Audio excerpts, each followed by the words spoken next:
Break के बाद एक बार फिर आप सभी का स्वागत है। समाचारों का रुख करते हैं। गोरखपुर में मुख्यमंत्री योगी आदित्यनाथ ने गीडा वाटिका में विश्व प्रसिद्ध धार्मिक पत्रिका कल्याण के आदि संपादक हनुमान प्रसाद पोद्दार भाईजी की 132वीं जयंती पर श्रद्धांजलि अर्पित की।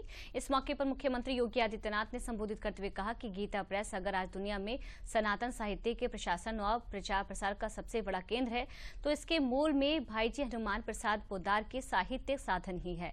उन्होंने कहा कि गुलामी का कालखंड तभी झेलना पड़ा जब हमने अपने वैदिक साहित्य पर आत्मगौरव की अनुभूति नहीं की और अपनी विरासत को विस्मृत किया। मुख्यमंत्री ने कहा कि डिजिटल युग में जब हर हाथ में स्मार्टफोन है तो साहित्यिक साधना कमजोर पड़ती दिखाई दे रही है। आज लोक कल्याण का भाव सरकार में तो है, लेकिन इस भाव का समाज में कमजोर होना चिंतनीय है।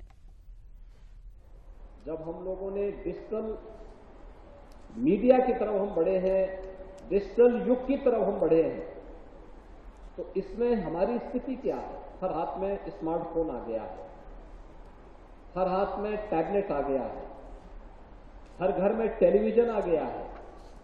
सर्वे भाई जी के समय में ये नहीं था, लेकिन इससे सामाजिक मूल्यों का अवमूल्यन भी हुआ है। साहित्य साधना कहीं न कहीं कमजोर पड़ती हुई दिखाई दे रही है।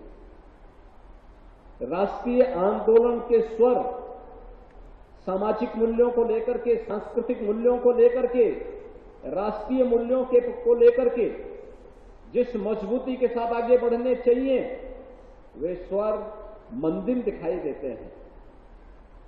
लोक कल्याण का भाव सरकार में तो है, लेकिन समाज में क्यों कमजोर पड़ रहा है, इसके बारे में चिंतन का विषय हमारा होना चाहिए।